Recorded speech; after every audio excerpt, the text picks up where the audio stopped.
Salut tout le monde, aujourd'hui on va apprendre comment importer des assets du Unity Asset Store pour pouvoir commencer à prototyper notre jeu sans avoir à payer 1$ sur nos artistes et sans avoir à faire de l'art. Donc c'est tous des trucs importés que vous voyez ici et on va apprendre à aller importer ça aujourd'hui dans notre vidéo. Donc sans plus tarder, on commence.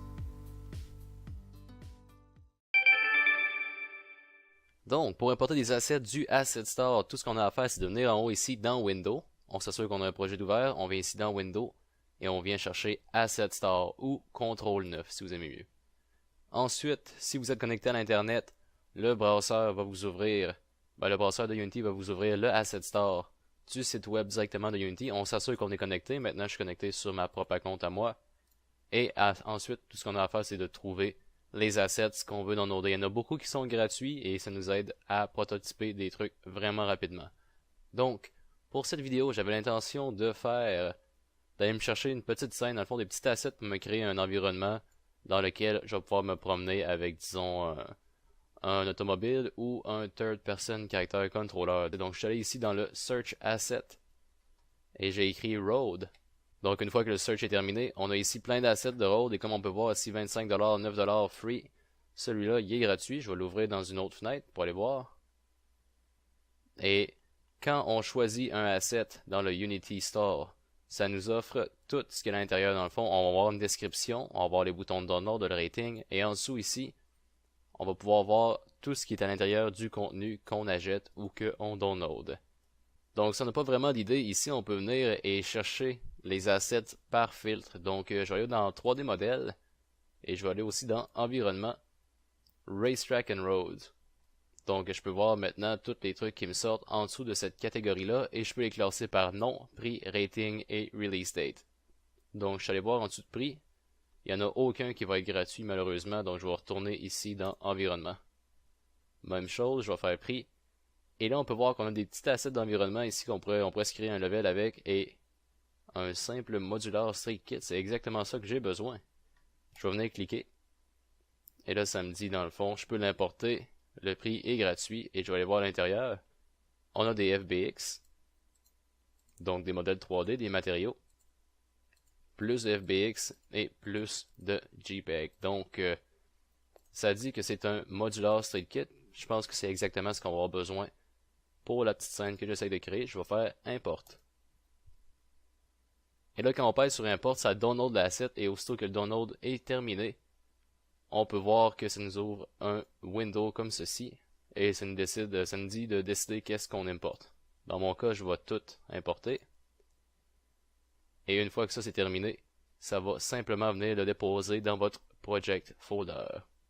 Je vais aussi aller me chercher des textures pour pouvoir mettre ça sur mon plancher, donc des ground textures. Je vais venir écrire ground dans mon search bar. Et ici j'en ai un qui est gratuit. Je vais venir prendre celui-ci. Et je vais faire la même chose, je vais downloader et ensuite importer. Là dans mon cas, j'ai pas à faire downloader vu que je l'avais déjà fait avant. Je vais simplement venir importer. Et comme on peut voir, tout se met directement dans mon folder de projet. Je suis aussi venu m'importer ce dernier package-là juste pour avoir des petits assets que je vais pouvoir mettre au travers de mon level. Donc une fois que tout est fait, une fois que vous avez tous les packages que vous voulez pour commencer à créer votre scène, bien c'est exactement ça qu'on va faire. Et je vais commencer avec des texture packs de plancher. Donc, pour les appliquer, je vais me créer un terrain. Je vais aller dans Game Object, 3D Object, je crée un terrain. Et ici, en dessous du Paint, je vais venir Edit les textures, Add texture, et là je vais choisir qu'est-ce que je voudrais avoir. Donc, on pourrait commencer avec la lave. Je vais venir mettre la diffuse ici, la normale juste à côté, faire Select, Add, et on a un beau terrain de lave pour commencer. Ensuite, je vais faire Edit texture, Add texture, on va en ajouter d'autres, donc du Grass and Rock, diffuse, normal. Et on va y retourner une dernière fois, on va acheter une dernière texture qui pourrait simplement être du grass. Donc je vais prendre ce grass-ci, déposer ça, et ensuite on peut commencer à peindre si on veut.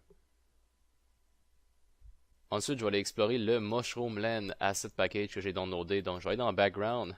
Ici on m'offre des godrés qui pourraient être beaux si je voudrais mettre quelque chose en emphase, mais c'est pas vraiment le cas en ce moment.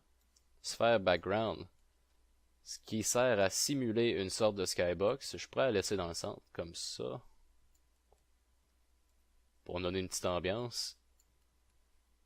Ensuite, environnement, qu'est-ce qui me donnait? Qui me donnait beaucoup d'objets d'environnement, dont des maisons, des fences, des plateformes.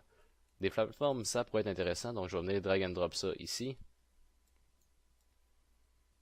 Tiens, une belle plateforme.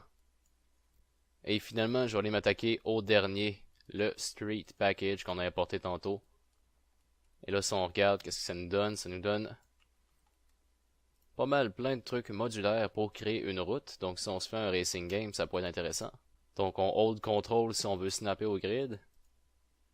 Et je vais me créer un petit level vite vite, je vais vous revenir avec ça dans un instant. Donc après avoir travaillé un petit peu avec les assets que j'avais downloadés, j'ai réussi à me créer une scène quand même assez rapidement. Et c'est un petit peu tout pour cet épisode, je vous remercie beaucoup d'avoir joint et on se revoit dans la prochaine.